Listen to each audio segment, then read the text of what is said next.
Welcome to Compassionate Conversations, a podcast produced by the National Alliance on Mental Illness, NAMI Racine County, discussing subjects related to mental health and mental illness.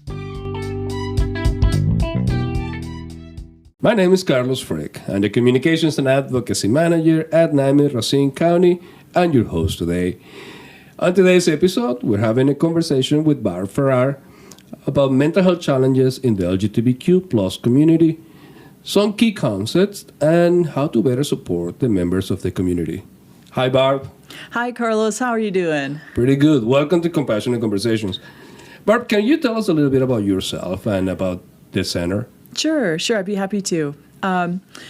So my name is Barb Farrar. I'm the Executive Director of the LGBT Center of Southeast Wisconsin. I've been the Executive Director since 2018. A little bit about me. I love my pets. I love my girlfriend. I love Racine. I like to have fun. I like to build community. I'm passionate about social justice. And being the executive director of the center is the best job ever. So I'm really lucky to be here. All those important things. You bet. So, Barb, can you tell us a little bit about the LGBT Center and what kinds of services and programs you guys provide? Sure. We're a small center. We have 4 employees, and we just doubled in size a few months ago. So as a small center serving Racine, Kenosha, and Walworth County, we can't be everything. We don't have all the programs that a lot of the bigger city LGBT centers have. So we had to choose which programs we think have the biggest impact in our community. So we have chosen to do support groups. We have 7 that meet almost every week. We have what we call Safe Zone training, which is a training about the LGBTQ experience, and that's for churches, for nonprofits, for municipalities, school districts, and it's a great way to immediately impact culture in our community. And our last 2 programs are relatively new. We have a youth program. So this is the program that supports our LGBTQ prom that we have each year. Oh, yeah, I hear it was a great prom. Yeah, we had 98 youth and about 20 volunteers, so it was really cool. That's amazing. And we also have our youth coordinator reaches out to the schools, works with the gay straight alliances or gender sexuality alliances. And then our last program is called Colorful and Connected. And this is a special program that brings communities of color together who are queer for a safe space that is really unique, because there aren't many areas, especially areas like Racine, Kenosha, that have a dedicated space that's Black and brown run and led. And so we just want it to be an amazing space and experience for people. Now, that is interesting because we are in Racine, Wisconsin. And so we're not necessarily known for this type of services and this type of centers. So why is it important to have this kind of center in Southeast Wisconsin?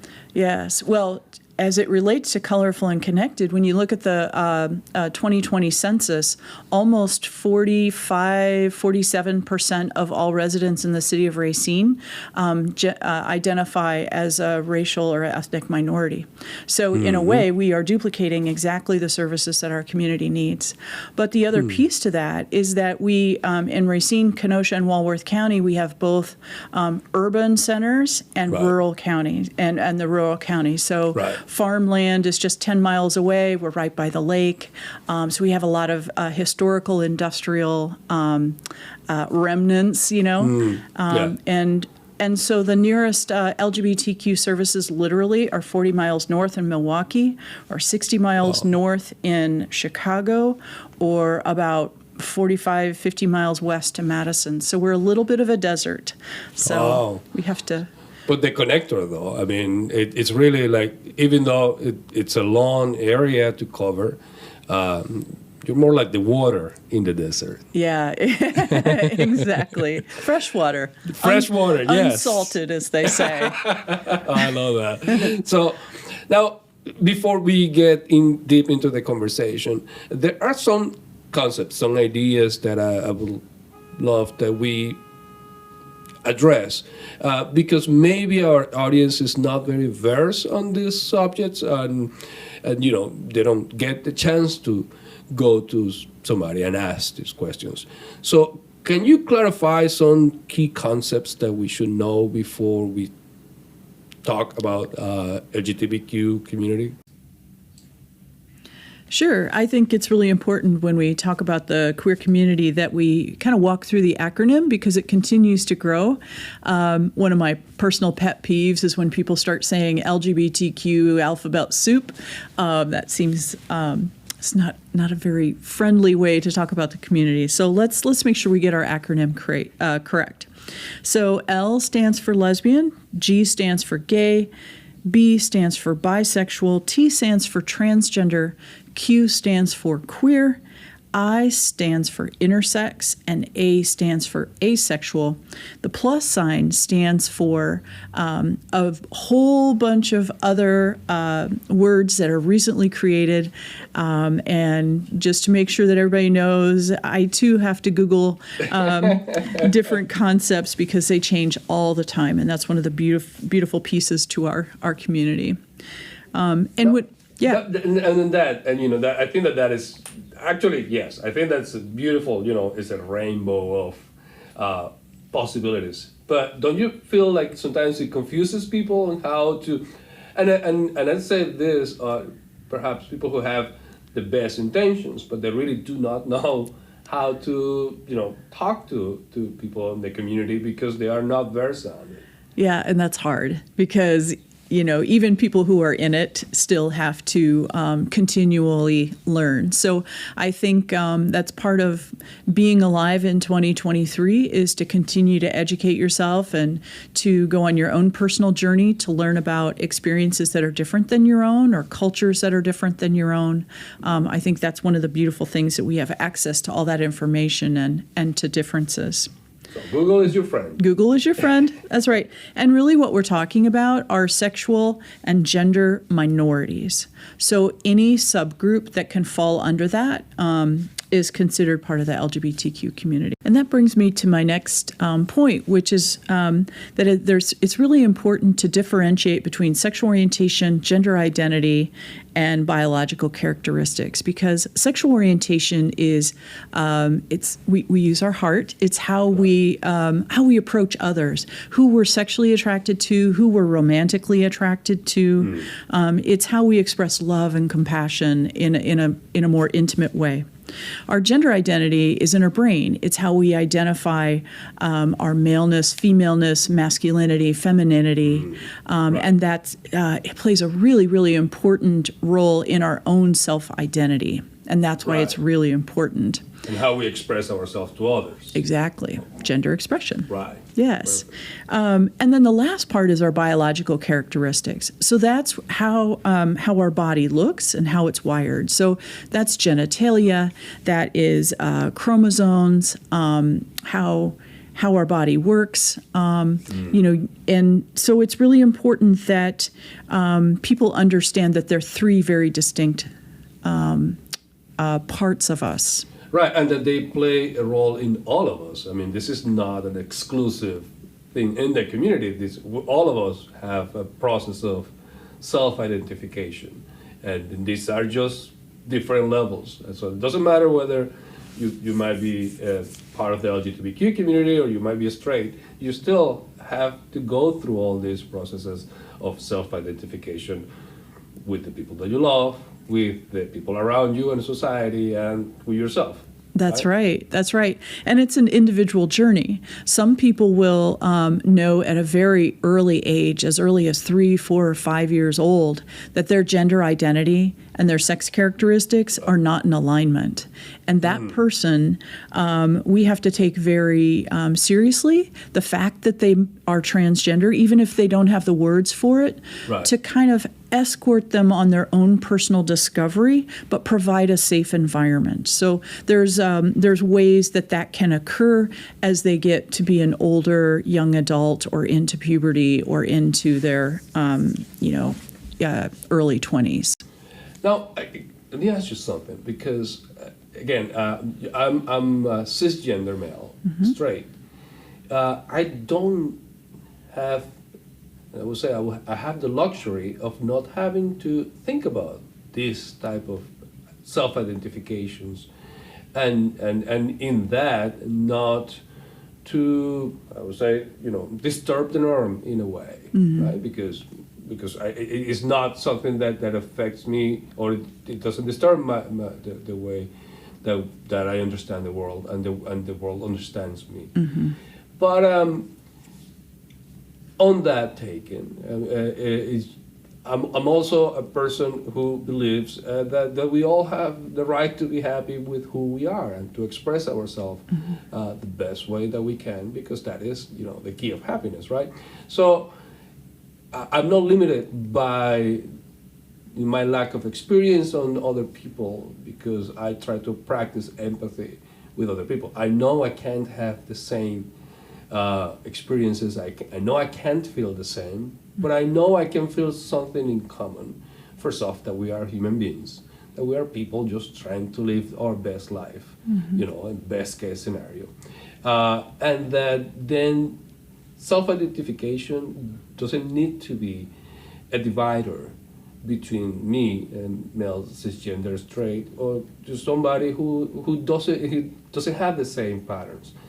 So I would say, what would you say to people like me, but they might not be open, or might not, I mean, they could be open, but maybe they never had the opportunity to be open to somebody who doesn't fit their own mold. How can we, find that bridge between the experiences? Because, and again, I'm sorry, I just rambling, but it's as far as I know, all all LGBTQ community members, or most of them have straight parents. Or in many cases, right? But so it doesn't matter that I am straight. My kid could not be straight. So where do we find that bridge? Yeah. Okay. So you've said. I know.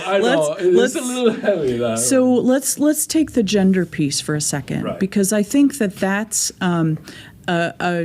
trans folks finally, after having always been in existence, are finally able to come out. People are wanting to come out and able to come out because they've seen people in society that are also trans that are out. There's also some amazing gender-affirming care to help in their transition, to help actualize their body and their gender identity in ways that are new, and that's through hormones, surgeries, social transitions, legal transitions. All of these different ways to transition to the gender that you identify with are ways to make you feel whole. And it's a beautiful time in history for that to happen. And it's really been in the past 20 years where that's even been an option. And so that's called a transition. Now, not every trans person goes on the same journey. Everybody's journey is different depending on their relationship with their body and how they feel just walking through the world. But I think it's really important when we talk about gender identity to know that if somebody does not feel in alignment, they can experience a word called dysphoria. And dysphoria is when you see yourself based on your gender identity. Let's say you look in the mirror and your body doesn't represent the gender that you identify with. It can cause anxiety. It can cause depression. You may not want to go out in public because you're embarrassed, you're ashamed, it doesn't feel right, isolation. It is not a mental illness. Right. It's very, very different. And in fact, in 1972 is when they made when the American Psychological Association said you are not mentally ill if you're part of the LGBTQ community, which was revolutionary. And people then got released from literally mental hospitals because of that. 1972. Yeah. I actually do recall the time. I mean, I was 2 years old. I was in 1972, but I do recall when homosexuality was removed from the psychological disturbances list, and I want to say it was in the 80s or 90s, but it was for many surprising and for many a sign of relief. Yeah. And and again, I can only imagine the how hard it was for people to live with the thought of to be seen as somehow disturbed. For feeling the way they were feeling. Yeah, and so that gap of about 10 years is how long it took for the DSM to catch up with what the American Psychological Association said. That's terrible. Yeah, I mean it's a hard fought battle that has lasted a long time just to be able to be accepted and be happy like anybody else. Now, and let me ask you something about in the transition part. Let's go back to that for a second, because we hear transition and we think maybe in black and white terms. We think that if you are trans, then it just changes everything on one day. But transition doesn't occur that way. I mean, transition obviously happens first inside of you. It happens in your psyche.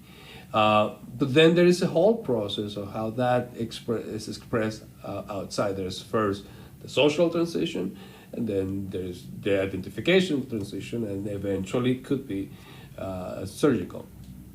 But how those, or I don't know if you could explain briefly what those different aspects of transition are. And the reason I bring it up is because, again, I just feel that we talk a lot and we judge a lot about a process of somebody else who we don't understand the experience, but we want to judge the experience from our lack of knowledge. Yeah. Well, let's start it right there, because let's say you are checking out at the Piggly Wiggly, right, and you said you identify as a cis man. Right. And what if somebody calls you ma'am? Over and over and over and over and over, and uses she, her pronouns, and is very judgmental about your appearance, it tears you apart, breaks you down. That is horrible. That's part of the dysphoria that we're talking about. Right. So I think all of us, if we identify as cisgender, can imagine what that would feel like, and it would really rock your world, because we are so on the binary, which is another word. We think of men and women and no one in between, and we like to put people in boxes: black, white, yes, no, male, female, masculine, feminine, and the world isn't like that. We are natural, organic beings, and we are all on a spectrum of sexual orientation and gender identity. Many of us are more at one end or the other, but also many of us biologically and gender and sexual orientation are somewhere in the middle. And that's what has happened in our society, is that we finally realized that we are all unique beings and experiencing life in our own way. I think that's a great example, and I want our audience to actually look into that one and try to, for a second, think about themselves being misidentified. Because I think that we can all relate to that, and out of nothing but respect, at least, to honor the other person and their own self-identification. At the end of the day, we all self-identify ourselves, right? We all have to go through that process, and I think that that's a process that must be honored and respected.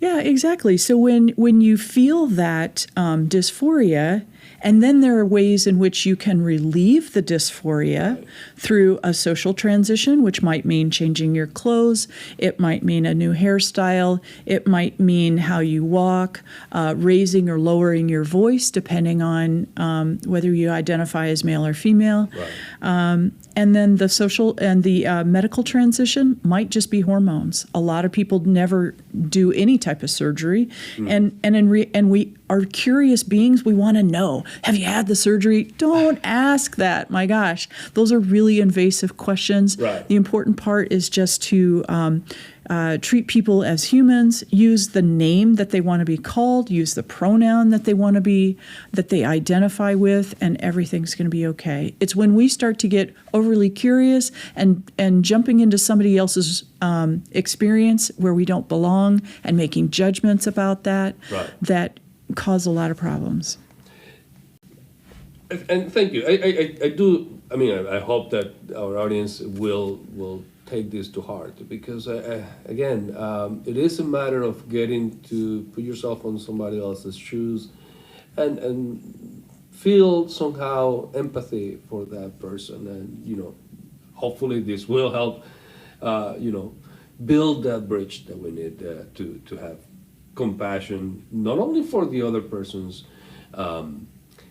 self-identification process, but also for their own mental health and for our own mental health. I do find it so unnecessary to try to impose our own opinions on other people's self-processes. And yeah, I think that would be, if we felt that somebody was doing that to us, we all will be upset by it. Now, let's talk, and I know we touched this a little bit, but let's go through a little bit of the self-discovery process, regardless of our sexual orientation. So what would you consider is the major characteristic of the gender self-discovery process for a member of the community?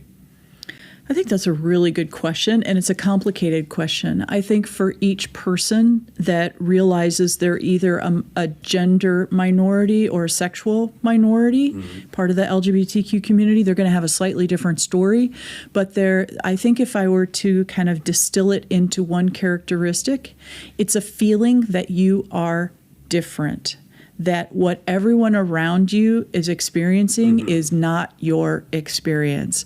So, for example, if you're a young boy and they're getting to an age where they might have a girlfriend, and you like girls, but you have no interest sexually or even romantically in that, you feel, I'm going to use the word other, and I know I hate that word, but it is so triggering to people, because in this sense, I'm going to use the word other because you are very, very different from other people. And then you put gender on top of that as well. So if you're a young person, and this happened to me when I was a kid, that I just didn't want to wear a dress. And my mom kept forcing it, and it didn't feel right. Even though I still identify as cisgender, that's kind of a different twist on it. Right. But you just feel like the social norms don't fit who you are or who you want to be.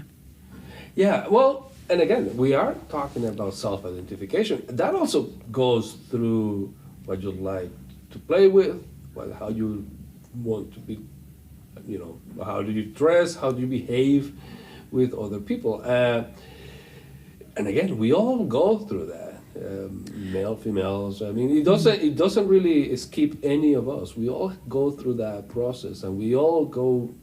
I don't like to use the word choosing, because it sounds like if, being straight or being gay could be a choice. But we all fit into what makes us feel better and comfortable, and what make us feel that we actually do fit, that our internal process fits with the external process of our own lives. And I think that this is the part that I think we all can find common ground. I mean, I am old enough to have forgotten how it was the process for me, but I can see it in young people. I have my daughter as well. My nephews, my nieces.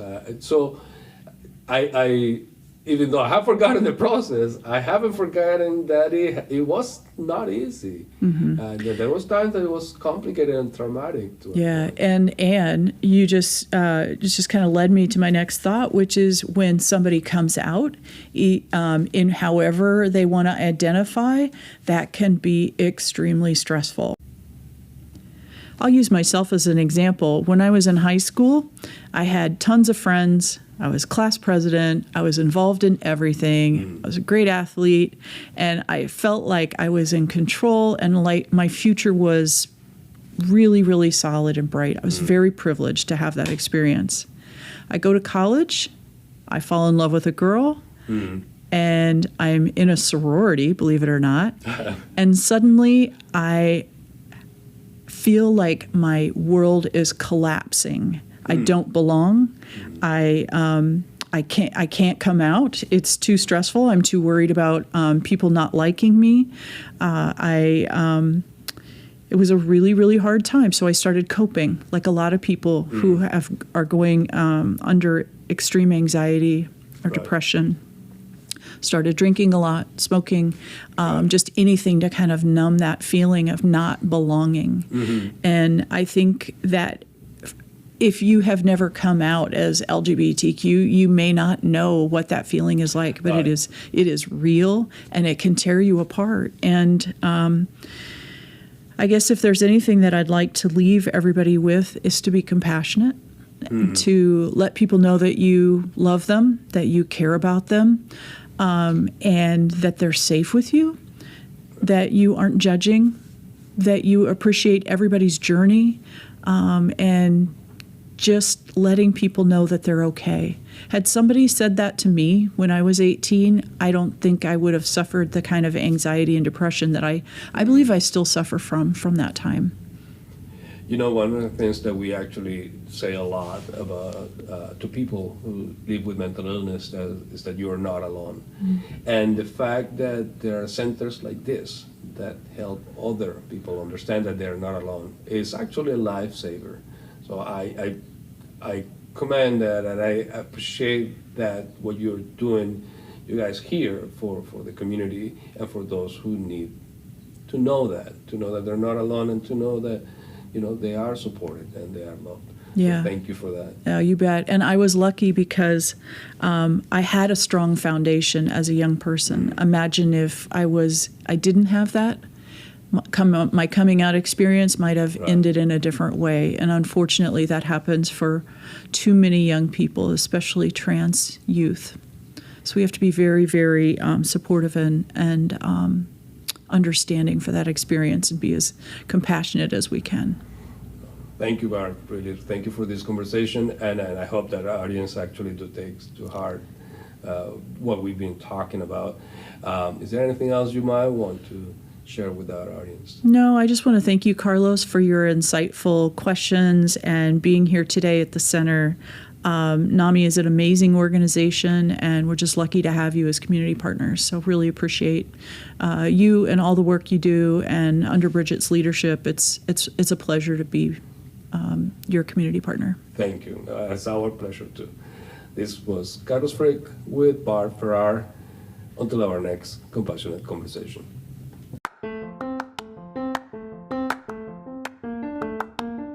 Compassionate Conversations is brought to you in a partnership with United Way of Racine County. Thank you for your support.